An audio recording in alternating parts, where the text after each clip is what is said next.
Welcome to the London Business School webinar series, Leading Through a Pandemic. I'm Julian Birkinshaw. I'm your host for this entire series where we discuss some of the bigger issues arising from the crisis from a business point of view.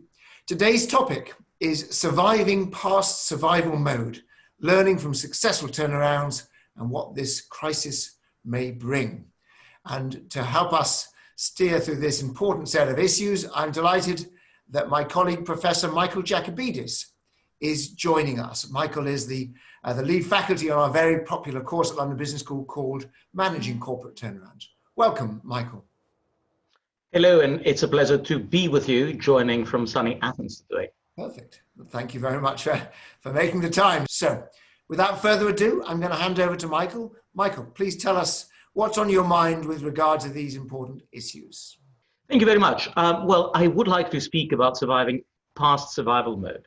And as you mentioned, one of the reasons that I'm speaking about that is that for a while now, I've been teaching corporate turnarounds. And there have been people in the turnaround community who say, finally, this massive turnaround interest has arrived and is going to be able to create a lot of activity for them. And it's true that we can learn quite a few things from turnarounds. And I'll go through what are the lessons that we can draw from organizations that are facing crisis and what we can learn from equivalent downturns and what the priorities should be. But I'll also draw on some of my own research in terms of how the strategic environment is changing. Because I think that what's fascinating about this crisis is that on the one hand, it is like a big challenge that will require us to enter turnaround survival mode, but it also requires us to think about what are the underlying changes that are happening in the strategic environment. But let me take a step back, and if you think about what most of us have focused on so far, like we did in this webinar series on Friday with our colleague Andrew Scott, has to do with understanding just how deep, how long will this crisis and the underlying recession and hopefully recovery be? Is it going to be sharp, and how will it relate to the actual humanitarian crisis? And of course, the big challenge there is that the better that we are in averting some of the debts and flattening the curves, the longer the underlying recession. And then people are speaking about the V shapes or the U shape or W or L shape and what kind of recession this is. And all of that is great, but this is not what I'm going to be focusing today, because I think that what's even more important is understanding what it is that we can do, whatever shape this big crisis will have, for us to be able to not only survive, but also move beyond survival mode and go stronger the other side. Before I go any further, though, let me start with the first poll and understand a little bit for the people who have logged on. How concerned are you about your ability to make it unscathed through the crisis? So you've got the poll here, and please choose whether you're deeply concerned, whether you think that it's quite serious, or perhaps if this may end up having a silver lining because you're lucky enough to have been prepared to take advantage of some of the market turbulence that lies ahead. Let's see whether we can see what results we got. Can I see showed the results of the poll? Aha, excellent. Well, thank you very much. It is a significant disruption. And what's interesting that a number of you are suggesting that you may need to consider ownership changes, restructuring, or capital infusion. So that is serious. And the question is, how should we respond to that? And how do we respond when we've got something of that magnitude facing us? Now, what I tell you is that already as individuals, unfortunately, we know that fear and psychology drives both irrational and ineffective responses. We're all familiar with the fights that are happening in supermarkets. Of course, toilet paper is not going to keep you safe, and of course, you will be able to find it. But that doesn't stop our psychology from trying to cling on to something that we erroneously think is going to be useful and is going to get us through the crisis. The other response that we've seen is just hoping that things will be miraculously, to quote President Trump, okay, and they will return back to normal. And most of the people who speak about a V-shaped recovery really psychologically just want this to go away and want things to go back to where they were because they feel very uncomfortable. Well, unfortunately, this is very unlikely to happen. And as I'll tell you, not only will it not be just a short blip and we'll return back to where we have a lot of reasons to believe that there are strategic changes that are happening in the background. Another response that happens at the level of the individual is that we just freeze because the pace of change is such that we don't know what we should do to respond. And if this happens with individuals, I can assure you that for those of us who look at turnarounds, it is even bigger an issue with organizations. When we look at organizations that get in trouble, whether it is out of their own mistakes or because some exogenous event like COVID-19 have happened, you see that as the crisis deepens, the sense of urgency increases, but it increases very close to the precipice when the degrees of freedom are very quickly eroding. So the big challenge here is how can we manage the process? Because when we get in a difficult situation, the time that we wake up and are ready to respond is usually too late to be able to have the leeway to respond the way that we would like it. Now, let me start by giving you some perspective and sharing the good news, as many people are trying to draw some parallels and see what happened with the Spanish influenza. And although we know that that was an absolutely horrid period with massive numbers of people dying, not only older people, people with ailments, but also younger people in the prime of their productive life. And you can see the drastic reduction in the life expectancy at birth in the United States. If you look at the GDP figures, what you can see is that there was a reduction in GDP, yes, but that things eventually worked out. And the period after the Spanish influenza was a period where a combination of significant technological change, like the one that we still have underpinning our economy, and then the demographic rebound was able to lead to the frenzy that led to the stock market follies and then the Great Depression. But although we will survive it in general, the question becomes much sharper when we think about specific organizations, because we want to think about how our own organization is going to be able to survive. Now, the first thing that we need, and that is not self-evident, is that we need leadership that is able to respond quickly and that addresses reality. Now, there's a big challenge here because you have a leadership style that works in good times that unfortunately is not the same as the leadership style that works in challenging times. The people that sell the dream, that can sell the growth story, like Neumann and WeWork, for instance, are not the people who can make good leaders when you need to face a difficult reality and acknowledge it. You need to be honest, you need to be simple, you need to be direct. The problem is that organizations may have the impulse to massage the message, to try to think about how their communications advisor or people from the legal team who are going to be a little bit more hesitant of, well, what can we say? How can we provide as little information that could be damaging as possible, could run the show. That doesn't work. People understand that when the situation is dire, they have to be told the truth, even if the truth is painful. And this is not the reflex that communications usually has. So you need to have a clear, bold, realistic narrative. You need to be able to provide a sense of direction. Again, going back to psychology, people in organizations that face a big problem need to have a clear sense of direction. Even if this sense of direction might not be the optimal one, the most appropriate one, it needs to be robust. It needs to be clear, and it needs to be understood and consistently communicated. both for the people inside the organization, employees, but also for the external stakeholders, and in particular, in terms of banks. And I'll go into creditors and banks in a moment. And that takes us to the final golden rule for organizations that get in trouble, which is under-promise and over-deliver. The problem is that as you are responsible in an organization that faces trouble, you need to build credibility as you go.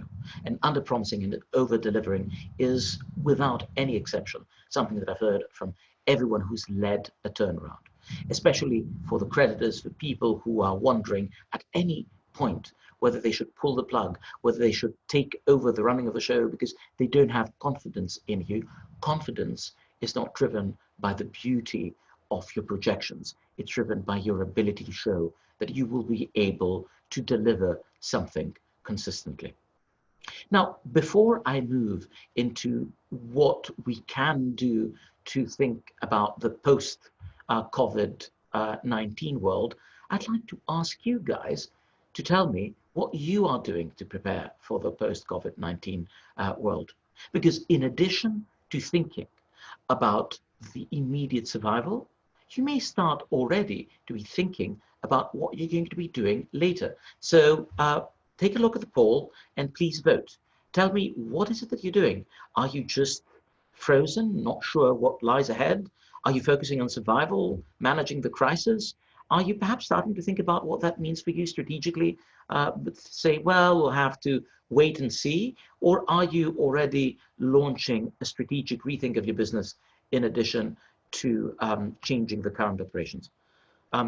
Please vote, and then let's see if we can get the response. Excellent. Well, good. Well, in that case, you're in the right session, because the focus here is not only thinking about survival, but also what is a strategic rethink of the business. And I hope that the rest of the session is going to explain to you both what we do and how we should think about that. So, first of all, if you think about businesses and the businesses that suffer and that are about to suffer in this crisis, there is going to be some rhyme and some reason in the way that the problems will emerge. There's a bit of a morbid analogy between COVID-19 and the challenges that we see businesses. COVID-19 overwhelmingly attacks older people and people with underlying health ailments. Similarly, this crisis attacks overwhelmingly over-leveraged businesses and businesses with underlying strategic problems. And by the way, why would a company be over-levered? Primarily because the margins are too small, and through leverage, people are trying to magnify the return to their own equity, or because they were able to afford that in a period of great largesse, where there was a lot of money sloshing around, and a bit of greed that also helps the increase of debt, because debt leverages, multiplies the results that you can have, the returns that you can have to your own business. So what we see is that restaurants were the first ones to face problems. They had issues even before the lockdown and the business disruptions that they had. But we also see that some universities that were pleading for a bailout, and I kept a number of references over the last week from the Financial Times with a columnist saying, well, we shouldn't help those that went and borrowed too much and then created an unsustainable model. There's going to be lots of discussions about that, but not everyone is going to be equally hit. Now, the focus on thinking about what are the underlying strategic issues is something to which I wanted to return. But I'm more interested in what can we do? Well, let me take some of the evidence that we had in a couple of studies that have looked at what we can learn from previous crises. So if you think about one of the studies, it's a study that Bain did in terms of sort of 3,900 companies that emerged from the global financial crisis. It was able to separate them out in two groups. And one group, the ones that ended up being the winners, that had a cumulative growth that was 3 times as enterprise value growth that was 3 times bigger than the losers with much greater cumulative annual growth, were the companies that were able to be much more discriminating in terms of where they cut.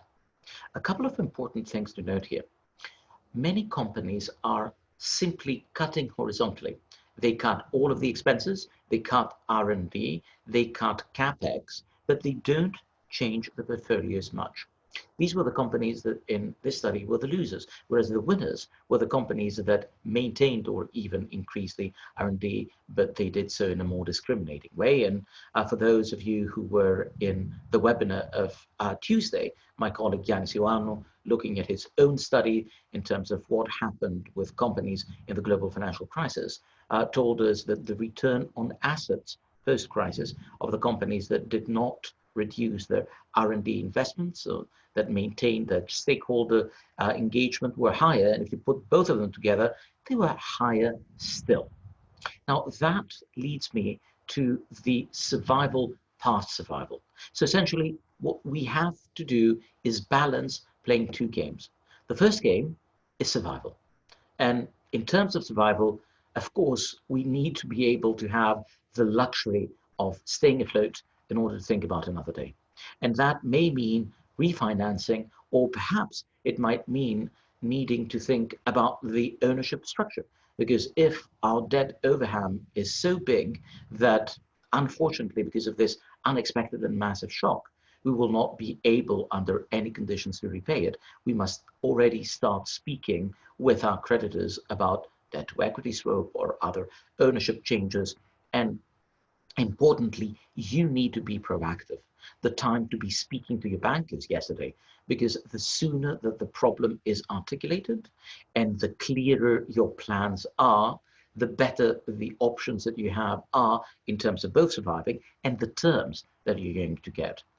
Creditors require clarity, early warning signs, and an understanding of just how bad things might be. It also is important to have multiple scenario planning.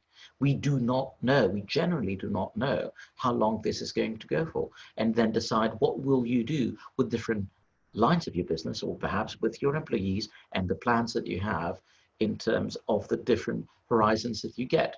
And this is where things become tricky, because it is better to do, anyone who is in turnarounds will tell you, to take a clear big cut early and then have the prospect of recovery than have multiple rounds, especially when it comes to layoffs.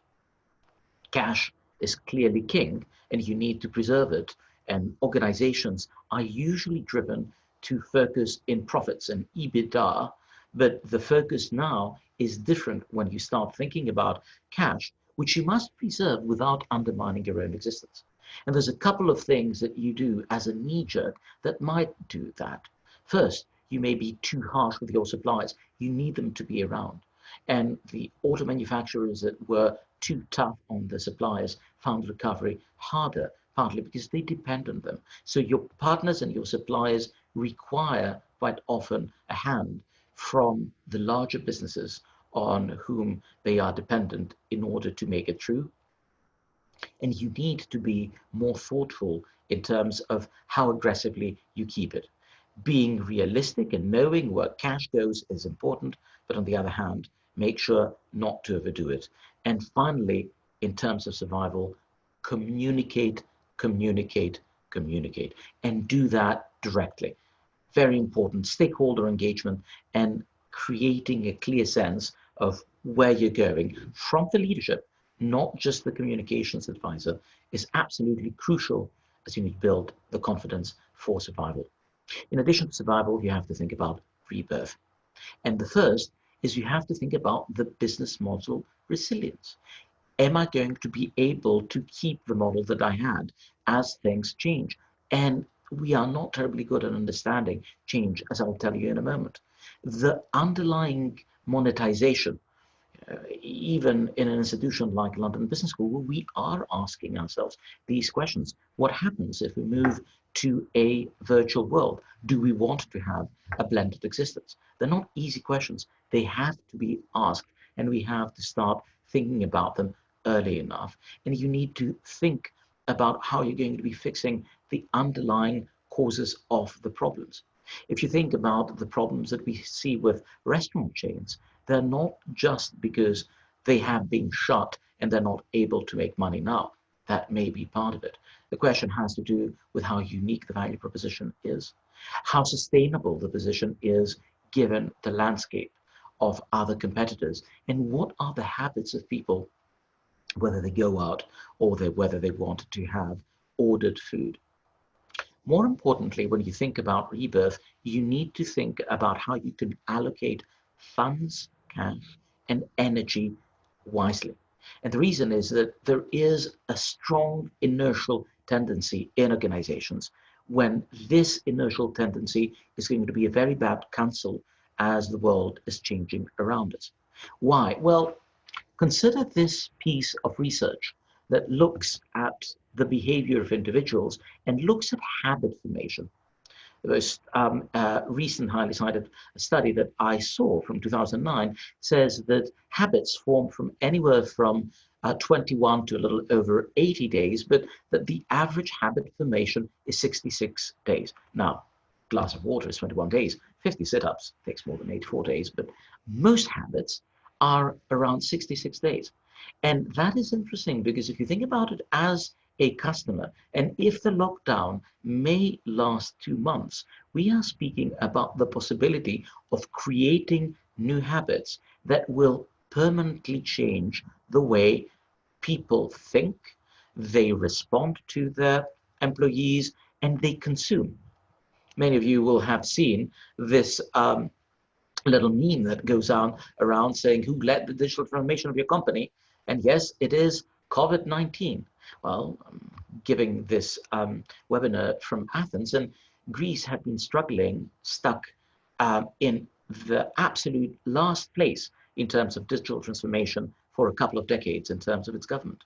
Within 3 weeks, the amount of digital transformation that has happened has been more impressive than it had been for the last 20 years. And it does show what committed leadership in a society or a massive organization like the great administrative apparatus in crisis can do, because you are able to take advantage of the crisis in order to drive changes in behaviors. And this is something that you want to make sure that you leverage. But put the two things together, put all this new habits that are forming together, the possibility of digitization, and then start asking yourself, will life really return to normal? And I think that the answer is no. You can start going through scenarios like this recent piece from BCG's Entrance Institute that says, well, let's start thinking about what are the potential implications of spending more time at home. And sure enough, commercial real estate will suffer as offices and parts of travel will suffer, but there will be things that are going to start be more important. But more importantly, the imagery that I would take is that this is like one of these big wildfires that is going to be creating a lot of destruction, but on the other hand, will allow for new types of value propositions and perhaps new types of organizations to grow. Because we know that people will have had a significant enough distance from their previous experience. Organizations will have been shocked and will have been able to reconfigure, and people are much more willing to accept new things. Now, the problem, of course, and that takes us to looking ahead, is that humans are fairly bad at predicting the future. Consider some of these two sci-fi examples. The Jetsons, a cartoon series that was launched in '63 and was running in the '80s, which is, I guess, when I knew it as a kid. The Jetsons were speaking much more about the way world would look like in 1963 or 1964 than the way the world of the future would look like. And Buck Rogers, another cheesy sci-fi movie from the '80s, was so much about the 1980s. So you see, we are not very good at thinking about future opportunities, but we need to start asking ourselves this slightly unnatural thing of how will the world look like? And if you think about the new opportunities, again, let me draw from an example that was discussed a few days ago in the Financial Times. Consider the evolution of bookshop.org, this small, low-budget independent platform that connected to the independent booksellers as an alternative to Amazon, because not everyone likes shopping in Amazon for all of Amazon's prowess. And it said, well, I will be able to help these independent booksellers because I want to capture this alternative indie lifestyle preference, and I want to ensure that these bookstores that can no longer sell stuff are able to make some revenue by taking it online. Or consider a company that is headquartered in Virginia called My Local Token. Well, what these guys are doing, because they cared about local communities, is that they created a technological solution that is a cryptocurrency-based token that will work in high streets of particular city centers. So they were focusing on the historical areas in much of the Northeast Corridor and beyond in the United States. When we see the return from this crisis, and when people will want to support decimated city centers and ensure that money goes there, not just for branches of large corporations, but for companies that are there, they will want to support them, and companies like My Local Token may be able to help them. Now, a common theme between these two companies is they're digital and they rely on platforms and ecosystems. And that takes me to my next point. What I expect will happen is that digital ecosystems will become ever more important. But that had been a process long time coming. If you think about the evolution of the top firms in the world by market capitalization, and you look at what has happened over the last 15 years, you'll see that the traditional structure where your top companies were the firms like Exxon and GE, Total, Microsoft, and Citi, big banks and industrial corporations and oil, they became, from 2016 onwards, the big five: Microsoft, Google, Amazon, Facebook, Apple.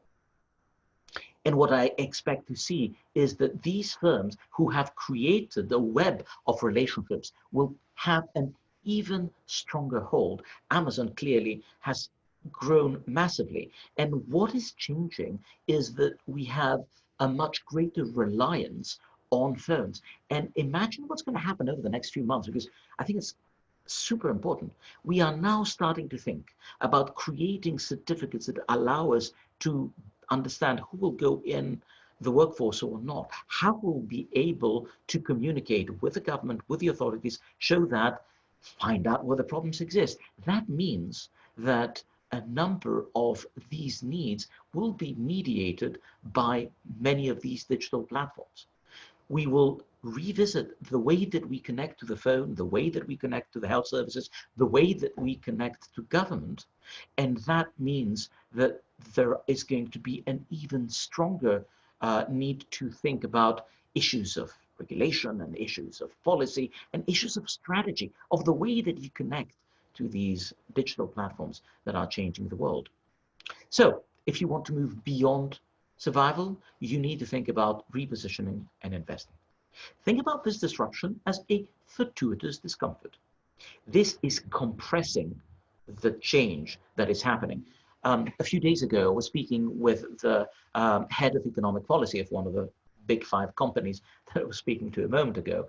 And what she told me is that she expects that the next 3 years are going to be compressed in a few months, both in terms of technological development and in terms of the repositioning and how things are going to look like. And while we're all focusing on the number of deaths and the number of people that are in intensive care units, there are significant changes that are being prepared in terms of the digitization of the delivery and the way that the different players will interact and how we as consumers are going to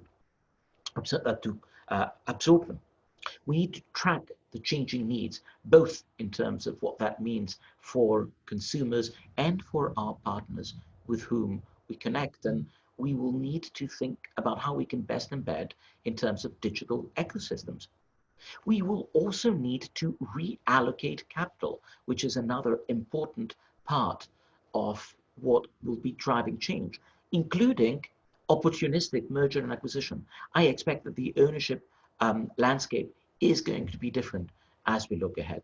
So, having said that, let me ask you again, what do you think is the source of potential future opportunities? Let's launch our final poll and tell me whether you think that that is that we are able to change internally because we're bypassing the routines and inertia, whether it's because we are able to digitize and engage in new business and distribution models, whether because we're outcompeting people who are slower than us, or whether we can address new areas of growth or leveraging M&A alliances and digital ecosystem plays. Now, it's a trick because it may be all of the above, and that's to make you think, but just choose your favorite one from this list.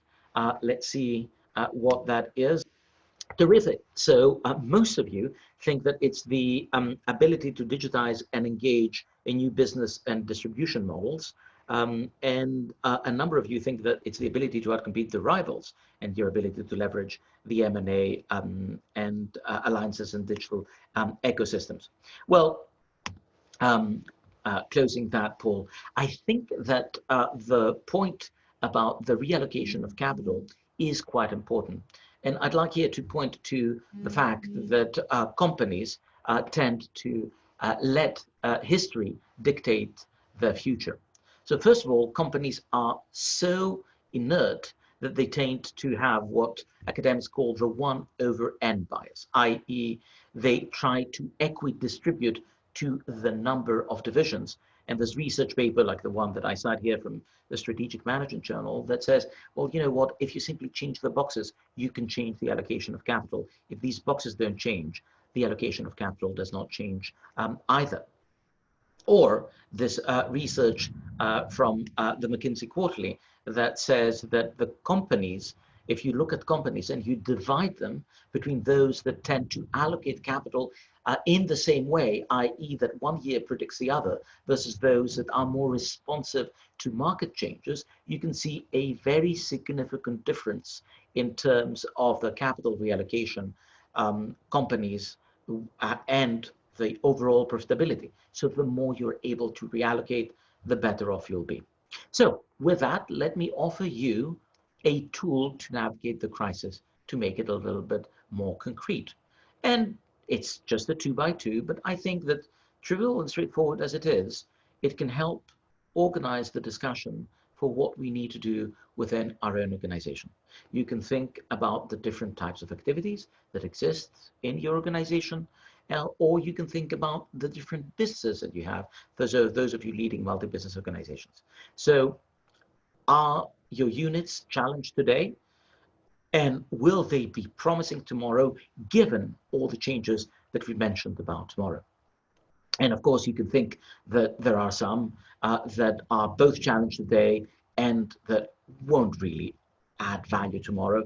And these, and that's not as straightforward as it sounds, you need to ruthlessly divest and exit from.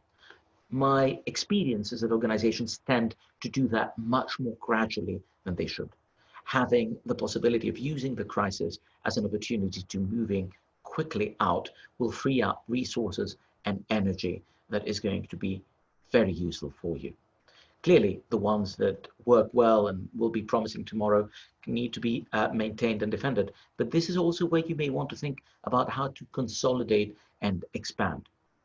The ones that are not providing problems now, but are not sure to survive the transition, should be treated as cash cows that will be harvested and then possibly repositioned. Because you may not have a problem now, but the lack of sustainability means that resources need to either be diverted away or you need to reposition them. But the more important, and perhaps again, if you want to think about the opportunistic M&A, is building up and expanding in things that may look challenged today and that are promising tomorrow. And to make this concrete, and the thing that I think really would help, is to think about the cash flow consumption and the profit potential for each of the businesses, where the size of the bubble is going to be some sense of the magnitude of what that has.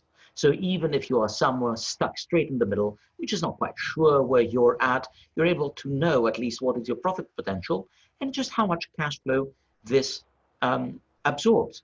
And this way, when you start articulating the full set of activities that you have, you will be able to have some map that is going to create the set of priorities that will allow you to break from the tyranny of the past and be able to think about what you're going to be doing tomorrow. So what's my bottom line? First, clearly, you need to think about cash without being petty, because that might undermine your medium-term survival. You will need new skills and new leadership style, more direct, more humble, accepting the things that we don't know, and communicating and engaging with the stakeholders, which is very important. Financial stakeholders, absolutely, but all of your other stakeholders, I cannot overemphasize the clarity and the continuity and the constancy of communication enough. You want to leverage this burning platform. I don't think we've ever gone through a disruption that is that extensive. And you will want to do drastic culling and reinvesting, engaging in digital platforms and ecosystems, and communicating. And with that, that's what I thought that I'd share. And let me open up to discussion and the questions that we have. Julian, back to you. Thank you, Michael. So lots of questions, as always. Some of them are along the lines of, will we get copies of the materials afterwards? Yes, we are going to be sharing all of this on our website. I'll give you details of that at the end. And questions about the polls as well. I'm going to come to a couple of those. But let's start off with business models. So, I mean, Michael, one of your areas of expertise, obviously, is around ecosystems and business models. And I want to express it, lots of ways of asking this question, but essentially, are some business models more resilient than others? You know, there's transactional business models, there's service-based business models, there are subscription-based business models. You know, is there a sense that if we've got a choice of what our business model is, some of these will actually work out best as we navigate the next few years?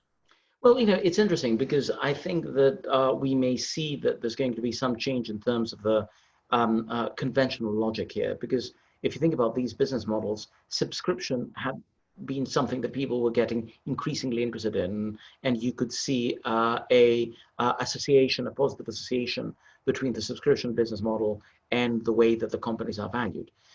What we do not know now is what is going to be the vulnerability of the subscription business model to this crisis. So, you know, I think that we're going to see some challenges in terms of the short term, you know, perhaps freezing of subscriptions, or perhaps we're going to see a greater bleeding than would otherwise be the case, which begs the question of what of this is going to be temporary versus not, which then brings me to the turnaround story, because you can go to your creditors in your bank and then say, this is temporary, give me a lending hand. And I think that for better and for worse, your ability to convince your creditors and stakeholders that this is something that is temporary, and also your ability to say, and here's what we're going to do if this isn't temporary, is going to ultimately predicate your possibility of going through this crisis stronger. And as we don't have answers, I think creating a sense that you have a plan A, but also a plan B, may give you the leeway, the cash, and the support in terms of doing it. I do think that digital distribution will be, if anything, enhanced, which is why I was saying that a number of these digital ecosystem connections are going to be more rather than less important. We're probably seeing it. We haven't seen comprehensive data. We know that anecdotally in terms of some of the distribution businesses. But there's lots that remain to be seen as we're trying to figure out what are the early indications of the changes in consumption, B2B and I B2C. guess some business models are more sort of amenable to providing sales through the crisis, through the immediate crisis. You know, obviously, you know, a business like a friend of mine works in a theme park. I mean, they have completely stopped getting any revenues whatsoever.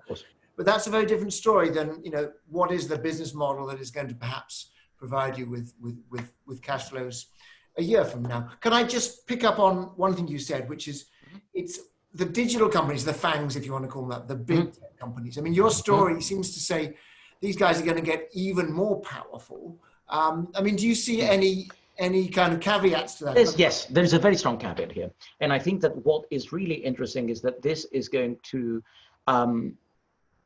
anticipate and amplify the changes that we will see on the regulatory side. I think that for a long time, there had been some unease from the regulators and from the politicians, frankly, and in terms of what exactly is the power. I think that this is going to lead to a discussion of what exactly are we supposed to be doing in terms of the data. Who is able to use data? How broad should that use be? So I think that what this is going to do is it's going to change the strategic landscape in creating new regulations in terms of data. I mean, there was a very strange equilibrium for a long time in terms of the connection between regulation and businesses, partly because regulators were not really comfortable thinking about business models. And, perhaps coincidentally, we had a workshop in LBS with the World Economic Forum and UCL Law and others, and where a number of the top European regulators and industry players were.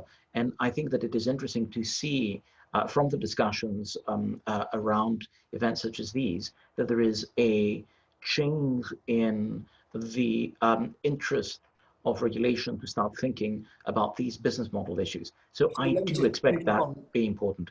One specific thought there. I mean, South Korea, as we know, has been very aggressive in managing the contagion across their people by having very intrusive powers given to the state and presumably big companies working with the state. And of course, there is a good chance, I think, that, those of us in Europe who've seen a much harder hit are going to allow, at least in the short term, greater levels of state intervention if it's about saving lives, right? Absolutely. And I think that it is really interesting because that now brings a very different type of discussion to bear when it comes to strategy. Usually you had, the policy people, the PR people entirely separate from, or perhaps the regulation people separate from the people who do strategy. And I think these two things are coming closer together. There's also another important issue. So, I was speaking with the chief strategy officer of Philips a short while ago, and they had created before the crisis, they've refocused in order to be focused much more around their healthcare business and the digital healthcare business. And what they're trying to do is try to see whether we can have a platform for sharing healthcare information. There is a massive amount of work that we need to do, but nobody quite knows how to create these templates to start creating. There's been another effort that is supported by the German government and organizations like SAP called Gaia X for B2B standards for exchanging information. These may sound geeky, but they are changing the plumbing of our economy and have significant strategic implications. So what is exciting, I think, in terms of the new world moving ahead is questions of regulation, ownership of information and monetization, and questions of strategy are going to be much more closely connected than they ever were. Good. So I'm going to change the direction of these questions because there's a bunch from the first part of your talk about how we communicate in a crisis. And of course, clarity, honesty, simplicity, yes. But there's a very practical question there about, you're a leader, you are facing having to cut costs. Sometimes that's salary cuts, sometimes that's literally redundancies.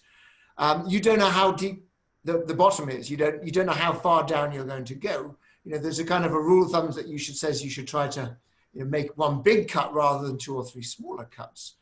But of course, you're kind of hesitating as to how bad to paint the picture. Any thoughts there on how you get that balance?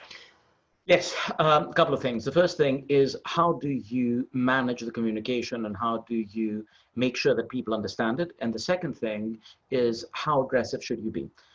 I spoke earlier on about what I think is a critical part in businesses, which is organizational pathologies, i.e. things that organizations left to their own devices are going to get wrong.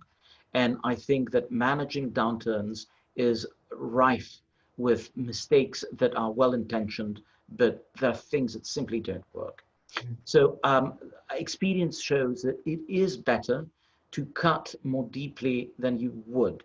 And the reason for that is that it has to do with psychology. Organizations are groups of people, and For anyone who's been in an organization with multiple rounds of layoffs, I ask that every time when I teach my turnaround class. I say, well, how many of you have been in organizations who have faced multiple rounds of layoffs? And people invariably say that it is much more miserable, even when there is some uncertainty, than organizations that did one deep cut. So it looks like we're saving, because of course, if you save your employees, it is better for the employees, it is better for morale, but not entirely for the organization. This is a little unusual because we really don't know the magnitude, but I think that being able to, if you are going to make a painful decision, like saying that there's a division that we're going to need to let go, some activities that we need to outsource, I think that you need to do it early, and then you need to really start building on the people that remain. The second thing that I wanted to say is the way that you communicate it, because I think that this is where, honestly, directness really helps. If you say something like, layoffs are difficult, they hurt, we don't like doing them, and we're going to try to approach them with as compassionately as we possibly can, understanding that this is going to be very difficult. And also, when you do it, try to also be selective. I mean, any organization, especially who's gone through good times, the things that can be more horizontal and more rule of thumb versus selective. People have an uncanny ability of figuring out how much time and care you put that. And don't let the HR people do this. This is what line leaders are there for. Understood. In fact, one person right at the beginning said, I'm a huge fan, blah, blah, blah. I'm leading a turnaround already. And so COVID-19 has hit at a bad time. Any advice on what you do to manage an organization through this when we were already in the turnaround phase? I'm not sure if you can offer anything more than what you just said. I think that it normalizes the experience to some extent. So, you can set the stage, because people are trying to understand why, or why us, or what have we done. And here, if the answer is, this is bigger than any of us, and hang in there and we'll do the best that we possibly can, I think it normalizes it, because your social comparison, the group of other people, will understand that. And, they will also understand why this is harder in some cases than others. And also, sometimes there is a business logic. So, you say, we are losing X amount of pounds, and, we will have to shut down. Turning it into pence and pounds of what you are losing, and sharing it in a way that is easy to understand without as many syllables as I used in this webinar, I think is good. Good. Somebody who's obviously not in the sort of the top team, he says, I'm working on a strategic rethink, or my team is, no one wants to discuss it with us. And I have a hunch that there's an awful lot of people out there who are coming up with lots of ideas and feeling a little bit left behind. Any practical advice for them? Well, I mean, this is where leadership is very important. And I think that this is where it may be the case that the leader says, holy cow, I don't want to deal with it. I'm going to put my head, in the sand, and I will create the usual way of trying to make a problem go away, which is that I'll ask a committee to take care of it, and I'll create a strategic task force, and I'll try to simply reduce the costs otherwise. Well, that doesn't work. So you need to have a greater amount of buy-in from the senior leadership, or you need to explain to the senior leadership why this is important. I think that requires some support. But I think that as the financial challenges will become clearer, there will probably be a greater openness to perhaps addressing some of these questions. Got it. Two more questions, and then we're going to close. Several people picked up on your habit formation slide. I'd never seen that before. So 66 days to form a habit on average. I'm very pleased, for example, that my daughter has started running every morning. That's a good habit.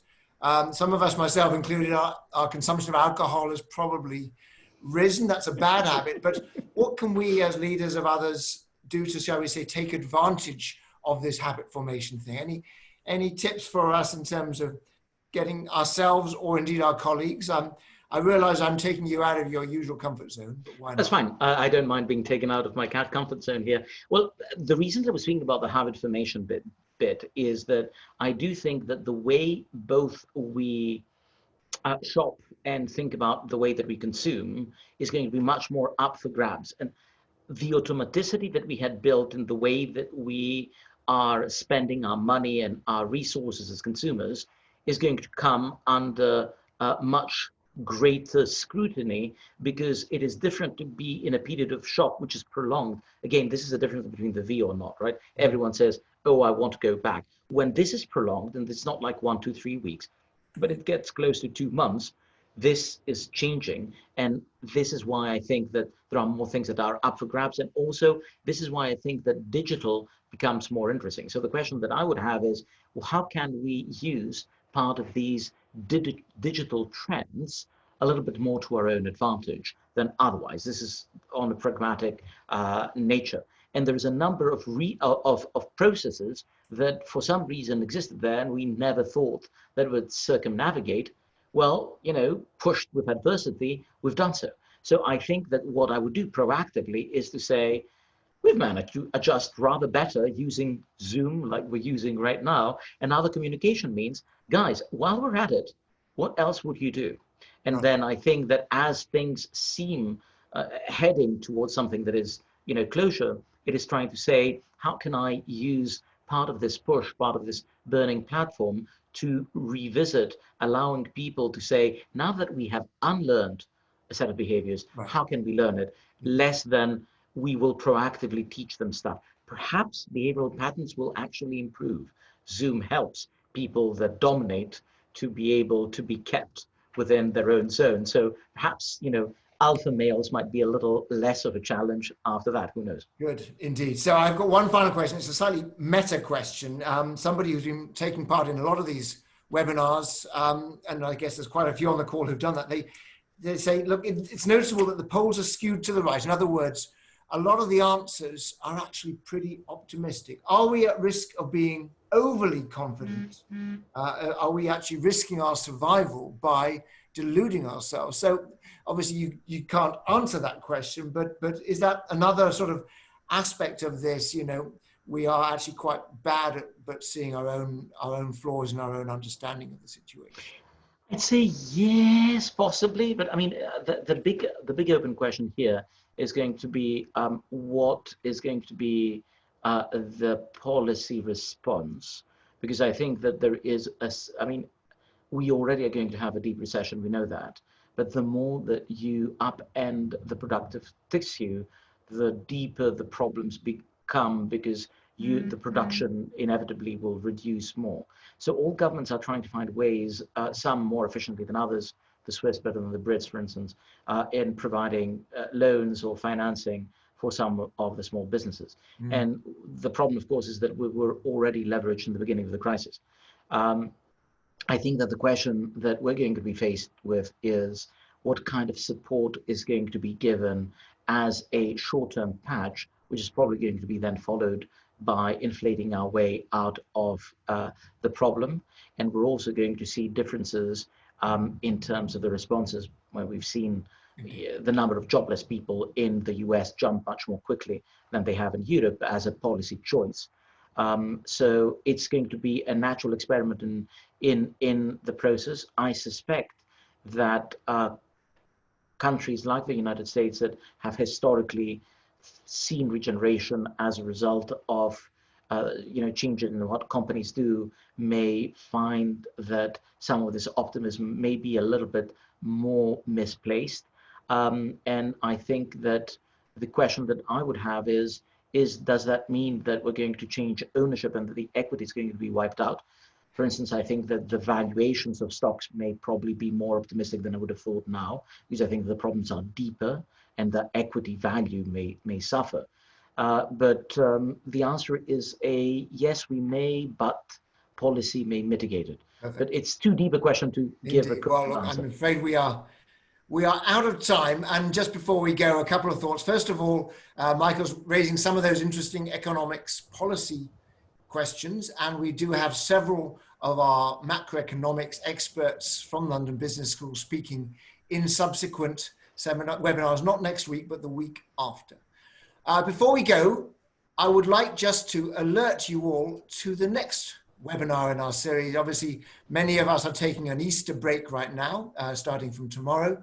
On Tuesday, the next one of our webinars is our colleague, Professor Herminia Ibarra, who is, many of you will know, a leading authority on leadership and career management issues. So she's going to be talking about taking advantage of this disruption to rethink and possibly reinvent our own careers. So very much a shift in perspective from the organizational challenges that many of us face with our own companies through to a much more personal conversation about what does this mean for us and our careers. Also on the screen, you'll see the website that we've got on the london.edu site.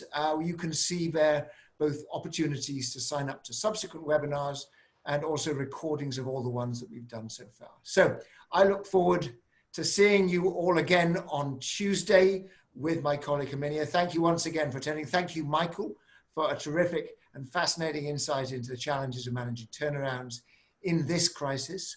And that's it. We're going to close now. I look forward to seeing you again on Tuesday.